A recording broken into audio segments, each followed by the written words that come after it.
आज जो हमारे गेस्ट हैं यहाँ पर पीछे बैक स्टेज पर, उनको किसी भी तरह के कोई भी इंट्रोडक्शन की जरूरत नहीं है। आप सब लोग उनको बहुत अच्छे से जानते हैं और उनको बहुत प्यार करते हैं। Please give an energetic and warm welcome to the one and only doctor Vikas Divya Kirti sir.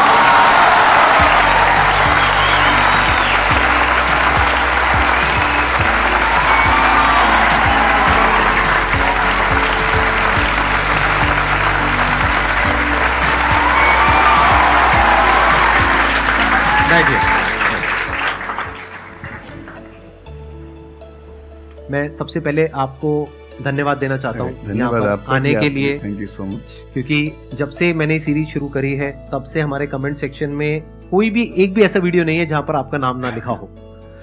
कई बार मुझे ऐसा लगता है देख करके कमेंट सेक्शन को कि ये मैं अपने चैनल पे आया हूँ या आपके चैनल पे। मैं सोशल मीडिया पे बहुत कम एक्टिव रहता हूँ तो मुझे आइडिया नहीं था इस बात का, पर मैं थैंकफुल हूँ कि आपने बुलाया, इस लायक समझा कि मैं यहाँ पर आऊँ। सर प्यार बहुत करते हैं बच्चे आपको, मतलब इतना प्यार है जिसकी कोई हद नहीं है। मैं ठीक कह रहा हूँ गलत कह रहा हूँ? यस और नो? सो अब आप लोग जो चाहे जैसे चाहे इनसे क्वेश्चंस पूछ सकते हैं। सर लाइफ में जब भी कोई सिचुएशन आती है कि जिसमें दो रास्ते, एक प्रैक्टिकल और एक इमोशनल, तो बैलेंस आउट कैसे करना है? इमोशनल और प्रैक्टिकल में हमेशा विरोध नहीं होता है, कभी कभी साथ भी चल सकता है। और सिर्फ इमोशनल कुछ नहीं होता, सिर्फ प्रैक्टिकल कुछ नहीं होता, प्रोपोर्शन का डिफरेंस होता है। जब इमोशंस आपके दिमाग पर बहुत हावी हों तो फैसला करने से बचना चाहिए, स्पेशली बड़ा फैसला। छोटा तो ठीक है कि आपके दोस्त ने कहा कि दोस्त नहीं एक फिल्म देखेगा मेरे साथ, आप इमोशनल हो जाके देख ली फिल्म, क्या हो गया, कोई नुकसान नहीं होगा। पर कोई ये कहे कि तो मुझसे प्यार नहीं करते, शादी नहीं कर सकते मुझसे और अब मैं शादी कर लूं, ये ठीक नहीं है। सिर्फ इमोशंस में आके बहुत बड़ा फैसला मत कीजिएगा, चाहे वो करियर का हो, चाहे पार्टनर का हो, चाहे कोई भी फैसला हो। प्रैक्टिकल इतना नहीं हो जाना है कि आप मशीन, रोबोट या पत्थर बन जाएं। क्योंकि आप कितने भी सक्सेसफुल हो, यदि आप इमोशनली सक्सेसफुल नहीं है, इमोशनली स्टेबल नहीं है, इमोशनली वेलबींग के स्टेट में नहीं है, तो आपकी सक्सेस किसी काम की नहीं है, एकदम मीनिंगलेस है। So the success in totality needs emotional happiness, emotional stability as well. इसलिए इमोशंस को खारिज करके जिएंगे तो शायद कुछ अचीवमेंट्स बड़ी हो जाएं, पर वो किसी काम की नहीं है। केवल इमोशंस पे चलेंगे तो हो सकता है कि अचीवमेंट जिंदगी में ज्यादा हो ना पाए। तो बैलेंस की बात है। और सबसे अच्छा तरीका है, जब बहुत इमोशंस हो, इंटेंसिटी बहुत ज्यादा हो, सिर्फ एक तरीका मैं जो अपनाता हूँ, उस क्षण में फैसला नहीं करना है। कुछ भी हो, कोई कितना भी प्रेशराइज करे, सिर्फ इतना बोलिए कि मैं 24 घंटे बाद बताऊंगा आपको, थोड़ा सोचूंगा इस बारे में। और यदि आपने उस मोमेंट से खुद को बाहर निकाल लिया तो फिर आप डिटैच होकर देख पाएंगे और थोड़ा सा प्रैक्टिकल एलिमेंट भी रहे, इमोशनल एलिमेंट भी रहे, वो फैसले सबसे अच्छे रहेंगे लाइफ के लिए। मैं आपको एग्जांपल से बात समझाता हूँ। ऐसे लोग जो तैयारी कर रहे थे, अफेयर में थे, एक का सिलेक्शन हो गया, अब उसके सामने क्राइसिस ये है, स्पेशली किसी लड़की का हो गया, लड़के का नहीं हुआ। अब हमारी सोसाइटी में ना, लड़की ऊंचे पद पे हो, लड़का ना सफल हुआ हो तो बड़ा मुश्किल है सोसाइटी में, उनको शायद दिक्कत नहीं है। अब वो लड़की प्रैक्टिकल नहीं है कि मैं तुमसे शादी करूं, ये कह के अगर हट जाती है और शादी करती है किसी ऐसे व्यक्ति से जो बहुत सफल है। I know many such people personally, मैं नाम नहीं बोल सकता किसी का। मैंने जनरली पाया है कि वो लोग लाइफ में बहुत फ्रस्ट्रेशन में रहे बाद में, क्योंकि सफलता के नाम पर, प्रैक्टिकल होने के नाम पे ऐसे व्यक्ति को चुना जिसके साथ वो रह नहीं सकते ठीक से। और मैं ऐसे कई लोगों को जानता हूं जो IAS बने, IPS बने, जिनको करोड़ों रुपए के दहेज के ऑफर्स आए, साफ ठुकरा के कहा कि मैं जिंदगी एक ही व्यक्ति के साथ गुजार सकता हूं जो मेरे साथ है, और हैं, बहुत खुश हैं। अब कोई कह सकता है उनके परिवार में कि इसने प्रैक्टिकल फैसला नहीं किया, इमोशनल फैसला किया, पर अल्टीमेटली किसी चीज की वैल्यू क्या है? आपकी लाइफ बेहतर हो। यूट्यूब पे जिसके 1 लाख भी सब्सक्राइबर्स होते हैं वो मोनेटाइज करता है, 1 लाख क्या जब मिनिमम हो सकता है, खूब पैसा कमाते हैं, ब्रांड प्रमोशन करते हैं, साबुन तेल बेचते हैं बीच बीच में। आपका चैनल तो शायद देश में सबसे बड़ा चैनल है, आप चाहें तो कितना नहीं कमा लेंगे। मुझे कुछ दिन पहले एक एजेंसी के लोग मिले जिन्होंने बताया कि इनकी जैसी ख्याति है उस लेवल पर महीने में कोई 5-10 करोड़ भी कमाना चाहे तो कमा सकता है आराम से इस यूट्यूब चैनल से। तो मैंने पूछा कि वो कौन सी चीज है जो आपको इतना मजबूत बनाती है कि आप नहीं इस रास्ते पर जाते। मैं वो जानने में इंटरेस्टेड हूँ। तो 10 मिनट की बात के बाद मैं समझ में आ गया, क्योंकि अल्टीमेटली अगर मैं अपनी वैल्यू के खिलाफ चला गया तो खुश कैसे हो जाऊंगा? पैसा मुझे कैसे खुशी देगा जब मैं ही नहीं रहा, तो खुशी किस बात की? इसलिए इतना प्रैक्टिकल मत होना कि अपनी माँ के, पिता के, भाई बहन, दोस्त, जो प्रेमी प्रेमिका है उनके इमोशंस के साथ खेलने लगो। इतना प्रैक्टिकल कभी मत होना, इतना इमोशनल मत होना कोई आपको बेवकूफ़ बना सके, बात बात पर बेवकूफ़ बनाता रहे। और बैलेंस, जिंदगी जो है ना वो मध्य मार्ग में है, जिंदगी एक्सट्रीम पे नहीं है, मध्य में है। तो प्रैक्टिकल और इमोशन का बैलेंस रखिए, लाइफ बढ़िया होगी।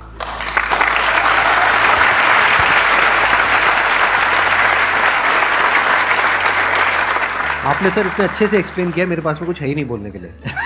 यूजुअली मेरे पास में कुछ होता है ऐड करने के लिए, लेकिन आपने पूरा ही उसका ऐसा निचोड़ निकाल दिया। आपने YouTube पे इतना बोला कि सच में नहीं बचाऊंगा आपके पास।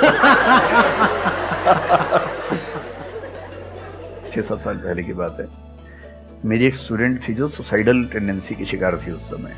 उसके घर में कुछ ऐसी ट्रेजेडी, उसकी मदर की डेथ हुई थी, और एक ऐसी ट्रेजेडी जो बहुत ही रेयर किस्म की ट्रेजेडी है, जो शेयर करना ठीक नहीं है यहाँ। तो वो मेरे पास आई और मुझे लगा कि आज मैं पहली बार किसी ऐसे व्यक्ति से बात करूं जो डिप्रेशन में है और सुसाइड कर सकता है अगले 1-2 दिन के अंदर अंदर। अब मैं परेशान था कि मैं कैसे मैनेज करूं, और मुझे मोटिवेशन की ऐसी जानकारी उस समय तो बिल्कुल नहीं थी, बाद में थोड़ा बहुत पढ़ा।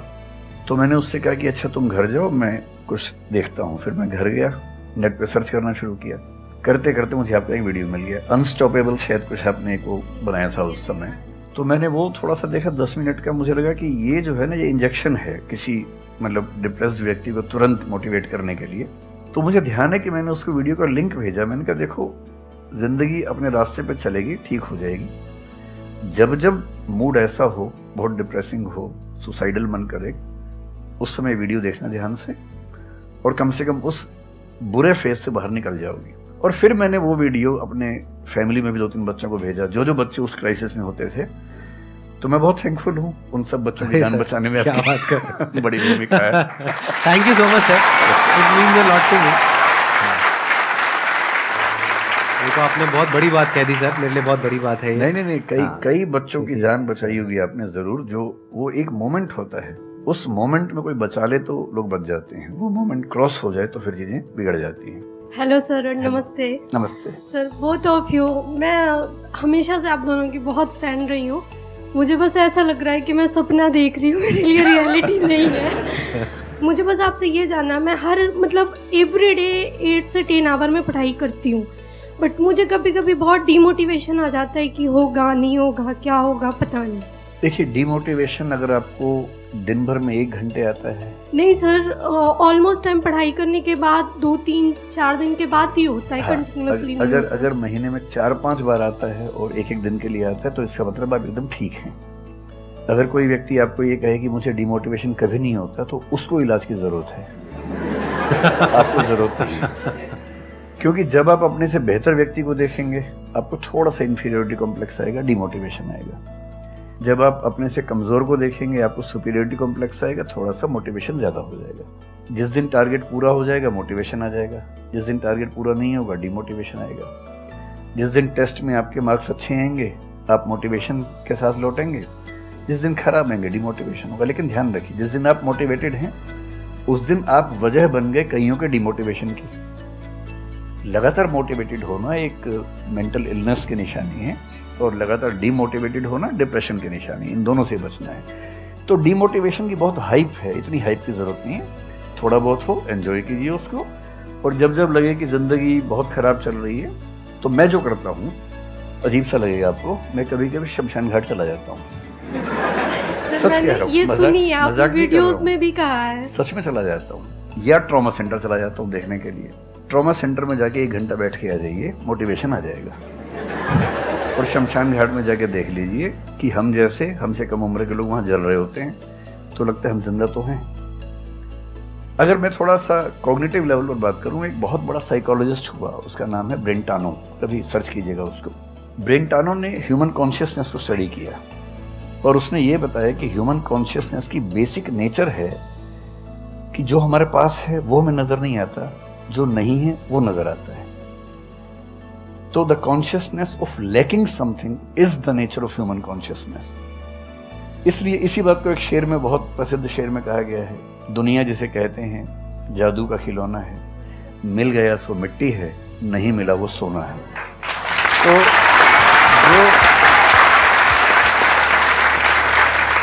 तो जो आपको नहीं मिलेगा ना, हमेशा बड़ा होकर दिखेगा, जो मिलेगा छोटा हो जाएगा।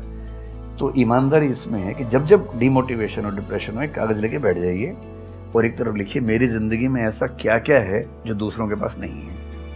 पेज भर जाएगा पूरा। तो जो है उस पर ध्यान दीजिए और एंजॉय कीजिए।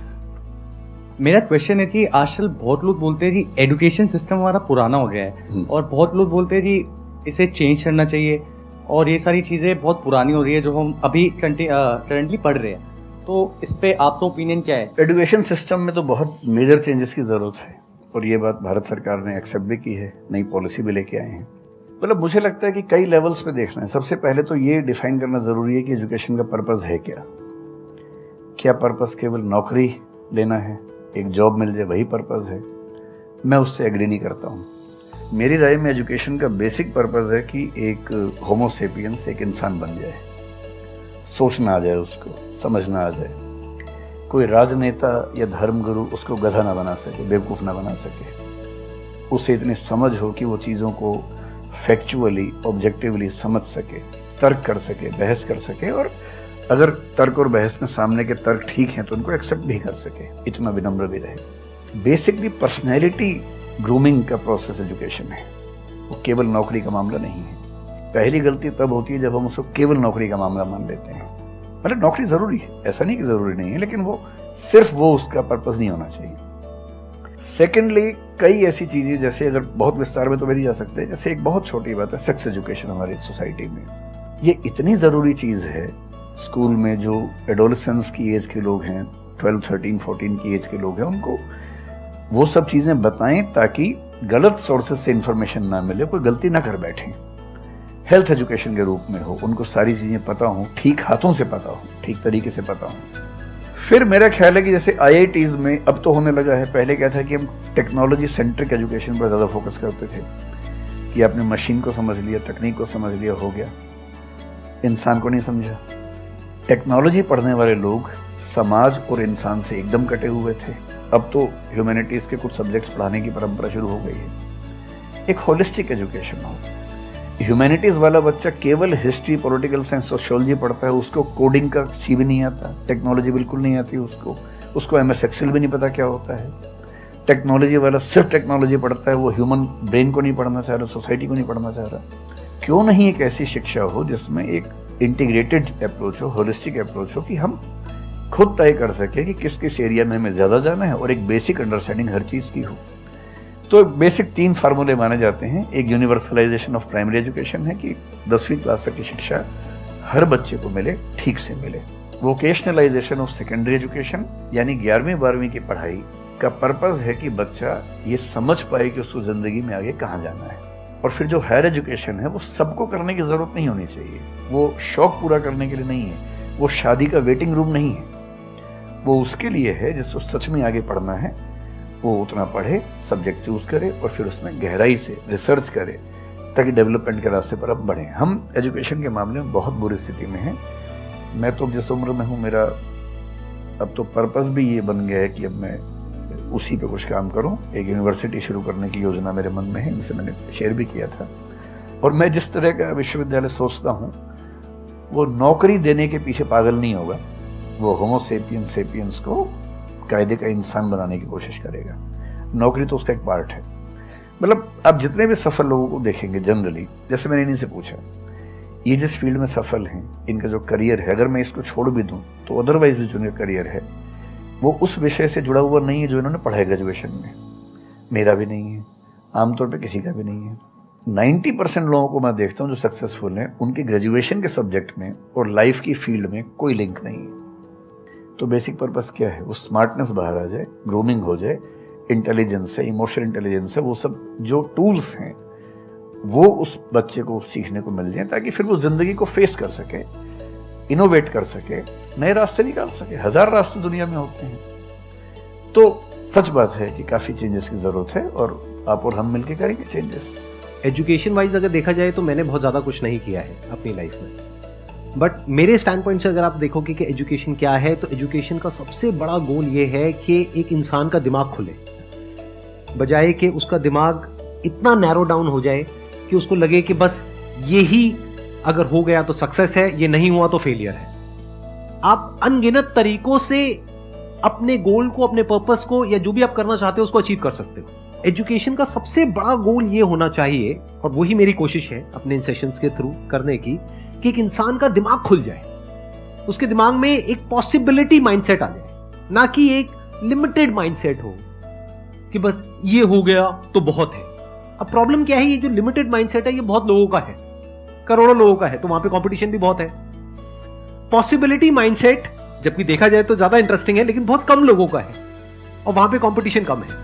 और पॉसिबिलिटी माइंडसेट क्या होता है कि कोई भी काम अगर मैं कर रहा हूं, अगर वो नहीं हुआ तो इसका मतलब ये नहीं है कि मैं फेल हो गया, इसका मतलब ये है कि मैं क्रैक नहीं कर पाया। There has to be a way. ये एजुकेशन काम अगर कर दे तो रियल एजुकेशन हो गई हमारी। मतलब एक इंसान को, हाँ सॉरी, थॉमस एडिसन बल्ब के आविष्कार में लगा हुआ था, हाँ जी, 1000 बार फेल हुआ। तो किसी ने उससे पूछा कि यार तुम बार बार करते, होता तो है नहीं तुमसे, क्यों कर रहे हो? तो उसने पता है क्या कहा, हर फेलियर के बाद मैं ये जानता हूं कि बल्ब इस तरीके से भी नहीं बन सकता, और अब मैं 1000 तरीके जानता हूं कि इन तरीकों से नहीं बनेगा, और उसके बाद वो तरीका ईजाद हुआ जिससे बना। एजुकेशन से एक इंसान का दिमाग इतना खुल जाए कि सबसे पहली चीज तो उसको ये समझ आए कि मैं कुछ भी नहीं जानता। हाँ, एकदम ठीक बात है। एजुकेशन मस्ट बी सच कि वो लाइफ लॉन्ग आपका एक क्वेश्चनिंग माइंड बना ही रहे, कि आप कहीं भी हो, कुछ भी कर रहे हो, आपके दिमाग में क्वेश्चंस चले, questions related to the problems. जो भी आप काम कर रहे हो वो क्या है, अल्टीमेटली प्रॉब्लम सॉल्विंग है, तभी उस काम में वैल्यू है। अगर किसी की कोई प्रॉब्लम ही नहीं सॉल्व कर रहे हो तो उसमें वैल्यू कहां ऐड हो रही है, और वैल्यू नहीं ऐड होगी तो आपको पैसा कैसे मिलेगा, फिर चाहे जॉब हो चाहे बिजनेस हो। सो द आइडिया इज कि आपका दिमाग ये चलना चाहिए, अच्छा ये प्रॉब्लम है ना, पहले तो मुझे नहीं पता है कि इसको सॉल्व कैसे करना है, क्योंकि अगर आपको पहले से ही पता है तो आपको वही पता है जिस तरह से वो प्रॉब्लम सॉल्व होती आई है। That may not be relevant in today's context, but still आप उसको उसी तरह से सॉल्व करोगे जिस तरह से सब कर रहे हैं। वहां पर कंपटीशन है, फिर आप कहोगे कि कुछ हो नहीं रहा है। सो द आइडिया इज कि पहले तो ये प्रॉब्लम है जो मुझे अच्छे से समझ आई, मैंने इस पे फोकस किया, अब इसको सॉल्व करने के इन्फिनिट तरीके हैं, एक रास्ता नहीं है, बहुत सारे रास्ते हैं, मुझे पता नहीं है। This is the goal of education, कि मुझे नहीं पता है लेकिन पता किया जा सकता है। This is another goal of education. उसमें से कुछ तरीके काम करते हैं, कुछ नहीं करते हैं, यह भी हमको क्लियरली पता होना चाहिए। मतलब job personality must be dynamic, it must not be static. जैसे मैंने देखा है बहुत लोगों को जो मुझे मिलते हैं, कुछ लोग हैं उसमें से जो, जैसे मैं सर से मिला, अभी ऑफ कैमरा हम लोग बैठे हुए थे, डिस्कशन कर रहे थे, तो it was a great experience sir, आपके साथ में बैठ करके जिस तरह से, जिस ठहराव से सर बात कर रहे थे, जिस तरह से चीजों को सुन रहे थे, समझ रहे थे, और मैं क्वेश्चंस पूछ रहा था, ये मेरे से क्वेश्चंस पूछ रहे थे, तो there was a conversation which was going on. On the other hand there are some people जिनसे मैं कभी कहीं मिला तो उनकी अप्रोच क्या है कि मुझे सब पता है, वो गड़बड़ हो जाती है। शिक्षा की दुनिया में बहुत प्रसिद्ध कहावत है, भारतीय अगर परंपरा में देखें तो विद्या ददाति विनयम में एक बहुत प्रसिद्ध कथन है। अगर कोई पढ़ा लिखा आदमी अपने ज्ञान की वजह से अहंकार करे तो मान लीजिए कि वो पढ़ा लिखा नहीं है, पढ़ाई उसके दिमाग पर हावी हो गई है, अभी उसको अंदाजा नहीं है कि कुल संसार के ज्ञान में उसकी हिस्सेदारी डेसिमल में भी नहीं है। और जिसको ये पता है कि मेरा ज्ञान बहुत करना, वो विनम्र ही रहेगा। और इसलिए जो बड़े प्रोफेसर्स हैं, अगर आप कभी सुनेंगे, मैं जानता हूँ, मैं यूनिवर्सिटी में जब पढ़ता था, सबसे बड़े प्रोफेसर क्या बोलते थे कि मैं इस विषय का विद्यार्थी हूँ, कभी नहीं बोलते थे कि मैं प्रोफेसर हूँ। इतना साहस किसी में कैसे कि मैं प्रोफेसर हूँ? अरे आप जिंदगी भर स्टूडेंट बने रहेंगे तो ही काफी है, उससे बड़ी बात तो सोचने भी नहीं चाहिए। बहुत बड़ी बात है।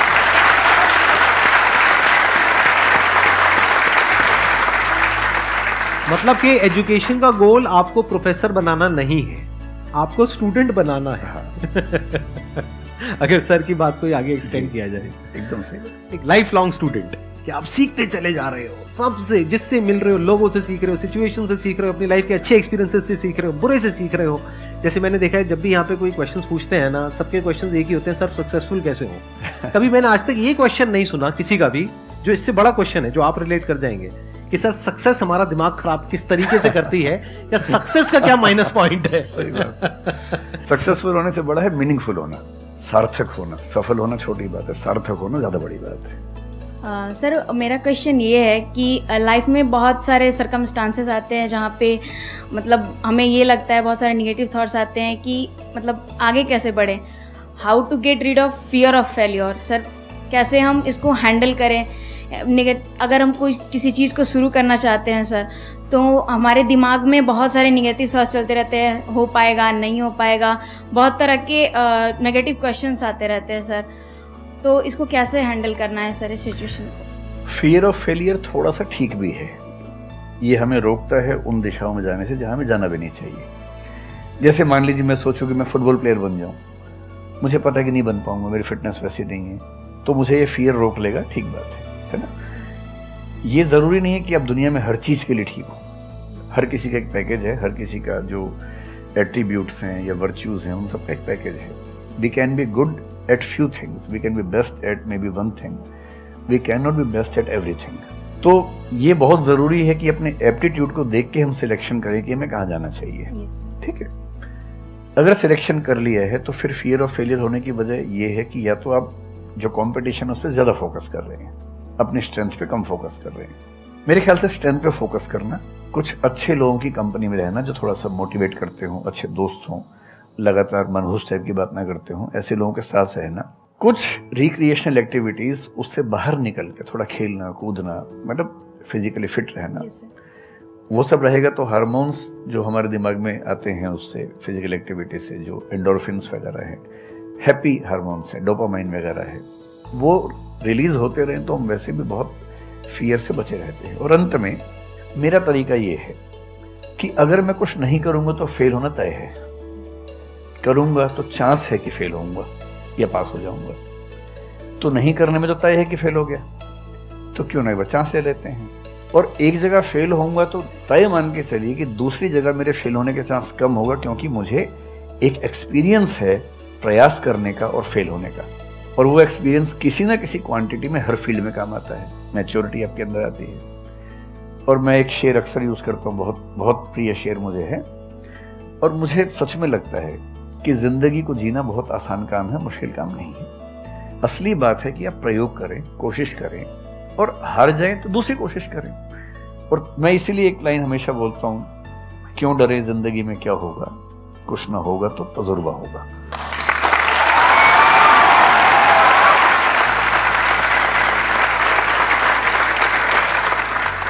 मुझे भी सर के जैसे मोटिवेशनल स्पीकर बनना है सर, पर मैं ये सोचती हूँ कि अगर मैं वीडियो बनाऊँगी, कंटेंट बनाऊँगी, तो संदीप सर को छोड़ के या फिर बहुत बड़े बड़े मोटिवेशनल स्पीकर्स हैं उनको छोड़ के मुझे देखेगा कौन। मतलब ये मेरे अंदर थॉट्स आते हैं कि अभी मेरा मतलब मैं 19 ईयर की हूँ, तो मैं जब वीडियो कंटेंट बनाऊँगी तो मैं कुछ, मुझे ऐसा मतलब मेरे अंदर ये थॉट है कि मैं कोई बड़ा आदमी नहीं हूँ या फिर कुछ बड़ा नहीं हूँ, तो मैं ये वीडियो कैसे डाल सकती हूँ, लोग क्या सोचेंगे कि मतलब तू ये तो खुद कुछ नहीं है और लोगों को मोटिवेट कर रहा है, ऐसा मेरे अंदर थॉट आता है। पहले या तो कुछ कर लीजिए ज़िंदगी में, उसके बाद मोटिवेट कर लीजिए। और नहीं तो मोटिवेशन एक पूरी साइंस है, साइकोलॉजी से जुड़ी साइंस है, उसको ठीक से पढ़ के रिसर्च करके उससे बात कीजिए। शुरू में तो जब इन्होंने भी शुरू किया होगा, कहाँ शुरू में लोग जानते होंगे, बड़ी लंबी स्ट्रगल होती है, किसी भी फील्ड में इतनी लंबी स्ट्रगल है। देखिए जो आदमी सफल है ना, आप ये जो हमारा वर्तमान है ये ऐसे ही नहीं बन गया है।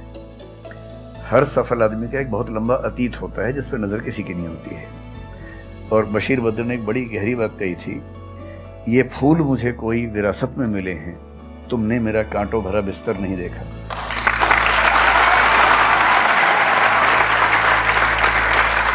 कितने साल तक ये लहूलुहान हुए होंगे, रोज छिला होगा शरीर, तब जाके लोगों ने पहचानना शुरू किया होगा।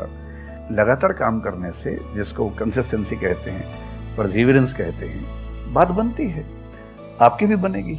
मैं तो कई ऐसे लोगों को जानता हूँ जिन्होंने एकदम स्क्रैच से शुरू किया और उसके बाद वो टॉप पे पहुंचे। आपने अपने क्वेश्चन में दो बातें टच करी, एक कि आपको मोटिवेशनल स्पीकर बनना है, एक है कि फियर ऑफ फेलियर है। एक तो ये फियर ऑफ फेलियर को हटाइए, अगर आपको मोटिवेशनल स्पीकर बनना है तो अपने माइंडसेट को रखिए एक्सपेरिमेंटल माइंडसेट। आप ये समझिए life is like an experiment. एक साइंटिस्ट का माइंड कैसा होता है, वो ये थोड़ी ना सोचता है कि मैंने ये एक्सपेरिमेंट किया, ये फेल हो गया तो क्या होगा। उसको पता है failure is the part of success. जब तक 20-30 बार, 50 बार, 100 बार कोई एक्सपेरिमेंट फेल नहीं हुआ, इसका मतलब वो कुछ नया ट्राई नहीं कर रहा, इसका मतलब वो तो रिपीट कर रहा है। जैसे स्कूल में बच्चे करते हैं लेबोरेटरी में कि बुक में देखा बस उसको कॉपी किया, तो दोनों में फर्क हो गया ना। एक है कुछ नया डिस्कवर करना, कुछ नया क्रिएट करना, एक है जो क्रिएट हो चुका है उसको रिपीट करना। तो you are talking about becoming a motivational speaker. तो अगर आप मेरे जैसे बनेंगे तो कोई क्यों देखेगा आपको? आपको तो अपने जैसा बनना पड़ेगा ना। तो अब उसमें क्या करना पड़ेगा? अब आपको क्या पता कि आपके अंदर ऐसा क्या है जिसको लोग देखना चाहें? उसके लिए तो एक्सपेरिमेंट करना पड़ेगा, ट्राई करना पड़ेगा। एक तरह से आप वीडियो बना के डालोगे, कोई नहीं देखेगा। दूसरी तरह से बना के डालोगे, कोई नहीं देखेगा। फिर तीसरी तरह से, चौथी तरह से, हो सकता है 6 महीने बाद, 1 साल बाद, 2 साल बाद जा करके कहीं थोड़ा सा कुछ ऐसा क्लिक हो जाए जो हो सकता है आपको लग रहा था कि शायद ये नहीं होगा और वो क्लिक हो जाए। बट ये सब होता उसी के साथ में जो कुछ कर रहा होता है, जो कुछ ट्राई करता है। जैसे ट्राई करोगे तो हो सकता है हो जाए, नहीं करोगे तो पक्का है नहीं होगा, जैसा अभी सर ने थोड़ी देर पहले कहा था।